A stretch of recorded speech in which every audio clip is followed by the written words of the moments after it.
Salut à tous, c'est Sylvain, j'espère que vous allez bien, que vous profitez vraiment à fond de vos vacances. De mon côté, c'est reparti pour une saison de pronos, c'est la reprise. Et traditionnellement, les clubs de l'élite qui reprennent en France avec le trophée des champions. Ce sera cette année un match entre le LOSC et le PSG. Donc voilà, les vacances sont finies pour moi, c'est la reprise et si vraiment vous ne voulez rien rater de toute cette saison de pronos qui s'annonce, je vous invite, si ce n'est pas encore fait, à liker la chaîne. Il y aura des pronos toutes les semaines, dans tous les sports différents, des matchs de tous les championnats. Donc si vous aimez le foot, les pronos, les bons plans, c'est le moment de nous rejoindre et d'en parler autour de vous. Vous activez la petite cloche et vous allez recevoir des notifications pour toutes mes nouvelles vidéos.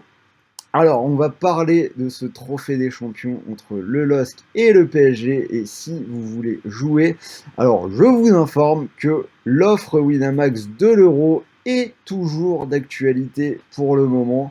Alors n'hésitez pas à en profiter. Je ne sais pas trop jusqu'à quel moment ça va durer. Mais en tout cas, l'offre est toujours là. Donc je la rappelle, vous la connaissez, on l'a eu pendant tout l'euro. 100 euros déposés égale 200 euros de free bet immédiatement offert. C'est-à-dire que si vous déposez 100 euros, vous pouvez jouer avec 300 euros. Alors, c'est parti pour cette reprise. On est très impatient. Le trophée des champions, ouverture traditionnelle de la saison. Donc cette année, un match qui aura lieu du côté de Tel Aviv ce dimanche. Donc ce sera sur Amazon Prime. A priori, c'est gratuit pour les abonnés. Donc si c'est le cas, profitez-en. Alors, le PSG qui a remporté les 8 dernières éditions de ce trophée des champions, est-ce qu'il en sera de même cette année? Alors, on va essayer d'étudier ça. Le PSG qui va affronter le LOSC, cette équipe de Lille qui est le champion en titre, mais un champion qui a perdu son entraîneur Christophe Galtier, parti du côté de Nice. Galtier qui a été remplacé par Gourvenec, un choix qui s'accompagne parfois d'un petit peu de scepticisme du côté des supporters des Dogs. Niveau effectif, on a un groupe plutôt stable, quelques départs malgré tout, donc le gardien Mike Maignan qui est parti du côté du Milan AC, et Boubakary Soumaré qui a signé à Leicester, encore un joueur que j'ai hâte de voir en première ligue, ça pourrait être intéressant. Donc Lille, a priori, qui semble chercher un gardien, à tel point que ces derniers jours, on a parlé de Steve Mandanda, même si je ne suis pas sûr que cela se fasse. En tout cas, affaire à suivre, le LOSC se cherche un gardien. Alors, un effectif pour le moment stable, mais on a d'autres joueurs qui pourraient partir. À un moment l'année dernière, on avait parlé des problèmes financiers du LOSC. Donc aujourd'hui, là, pendant ce mercato, beaucoup de rumeurs de transfert, notamment autour de Dikoné, de Bamba ou de Renato Sanchez. Alors, niveau préparation, 4 matchs amicaux pour cette équipe de Lille. Victoire contre Waasland Beveren 2-0. Match nul contre Courtrai 1 partout. Dans un match où on a Thiago Diallo et Tcheka qui ont failli se battre. Et 2 défaites pendant un stage au Portugal. Des défaites 1-0 contre Benfica et 2-0 contre Porto. Alors, sur ce que j'ai pu voir sur ces matchs de préparation, on a Gourvenec qui a gardé le 4-4-2 de Galtier. Un 4-4-2 avec Yazice dans le double pivot, ce qui est plutôt intéressant au vu de sa vision du jeu et de sa qualité de passe. Un jeu qui s'appuie sur la première relance de Botman, relance destinée à casser les premières lignes adverses pour pouvoir ensuite jouer rapidement dans la profondeur avec les attaquants assez rapides que peuvent être justement Bamba, Obikone, David, etc. Alors, sauf que sur ces matchs-là, on a quand même vu que les Lillois ont eu un peu de mal à la finition, ils ont du mal à concrétiser leurs occasions. Alors, passons maintenant au Paris Saint-Germain, donc le PSG, on en a largement parlé partout, qui réalise un mercato triple XL. Les arrivées de Donnarumma, de Sergio Ramos, d'Hakimi et de Wijnaldum. Mais ceci dit, une équipe parisienne qui va se présenter pour débuter sa saison avec beaucoup d'absents, notamment en raison des vacances suite aux compétitions internationales. On devrait voir une équipe largement remaniée. Donc pour résumer, on a au niveau absence Neymar et Marquinhos qui ont disputé la finale de la Copa América avec le Brésil, Di Maria et Paredes qui ont gagné la Copa América, Donnarumma et Verratti les vainqueurs de l'Euro, plus Sarabia, donc tous ces joueurs-là qui ne reprendront l'entraînement que le 2 août a priori, début août en tout cas. On ajoute à ça Mbappé, Kipembe, Wijnaldum et Danilo Pereira qui ont repris ces tout derniers jours mais qui seront sans doute trop justes pour dimanche. Pochettino a clairement dit qu'il ne ferait pas jouer des joueurs qui ont repris tardivement. Et on ajoute enfin à ça des blessures. Ramos qui n'est toujours pas prêt, donc blessure au mollet et il poursuit sa réathlétisation.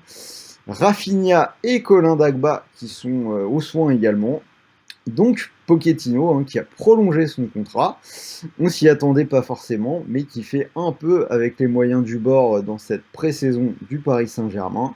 Résultat, on a vu beaucoup de jeunes, beaucoup de titis parisiens, comme on dit, débuter dans les matchs amicaux, notamment les défenseurs Bitou Mazala et Bichiabou. Bichiabou qui a signé son premier contrat professionnel, joueur à suivre, il va être intéressant. Il a seulement 16 ans et il mesure près de 2 mètres, donc joueur à suivre.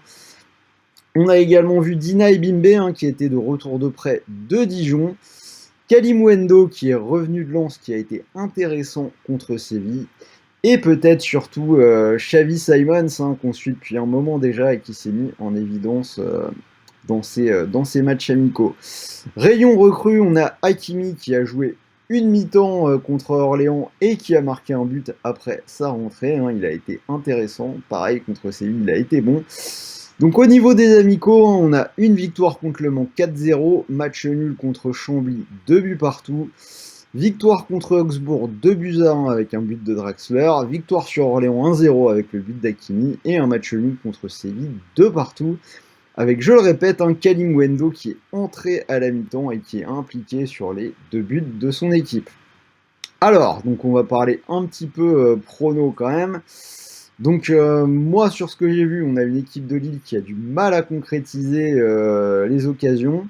Le PSG qui n'est pas extraordinaire non plus. Il y a beaucoup de moments dans des matchs contre des équipes plus faibles où le PSG avec cette équipe remaniée a du mal à porter le danger.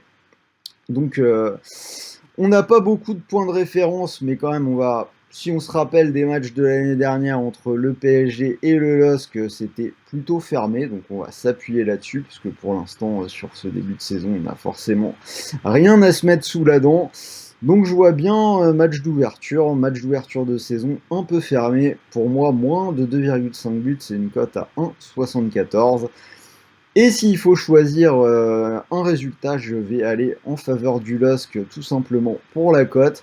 Si on regarde un petit peu, on a une équipe du PSG qui pourrait se présenter avec ce 11-là. Donc Navas dans les buts, défense Hakimi, Kerrer, Diallo, Kurzawa. Donc bon, pas extraordinaire. Milieu de terrain, Herrera, Gay, Xavi Simons. Et devant, Icardi, Draxler et Kalimwendo. Quand on voit que la cote du LOSC est à 4,50, je trouve qu'au moment d'affronter cette équipe du PSG largement remaniée, c'est une cote qui est totalement disproportionnée. Le LOSC, l'effectif n'a pas trop bougé, on a des joueurs qui se connaissent. Donc pour la cote, je vais aller en faveur de Lille. Donc vous pouvez opter pour la double chance Lille ou nul à 1,80 et la victoire de Lille à tenter en fun à 4,50. Je trouve que la cote est quand même très intéressante et il y a quand même une petite value parce que je trouve que clairement ça vaut pas 4,50. Donc voilà, je vous rappelle que vous pouvez profiter du bonus d'inscription sur Wina, 100 € déposés, 300 € pour jouer. Donc c'est-à-dire que si vous posez vos 100 € ce dimanche sur la victoire de Lille à 4,50, si ça passe, vous pourriez remporter 450 €. Et si jamais le pari ne passe pas, vous récupérez, quoi qu'il arrive malgré tout, 200 € de free bet pour continuer de jouer. Donc c'était la première vidéo de l'année. On va se retrouver très très vite cette année, on va vraiment essayer de développer la chaîne. On va parler un petit peu plus de la Ligue 2, hein. C'est maintenant la Ligue 2 en clair sur l'équipe TV, le multiplex toutes les semaines. Pour le premier, a priori, ça a plutôt bien marché. Donc je vais tenter des flash pronos sur la Ligue 2 comme je le fais pour la Ligue 1. Ça devrait sortir aujourd'hui ou demain pour la deuxième journée. Donc dites-moi si vous êtes intéressé. En tout cas, on va en reparler très vite. En attendant, donc je vous souhaite de bons paris, de bons matchs, de bons JO, de bons gains et je vous dis à très vite pour la suite de cette nouvelle saison. Salut les amis!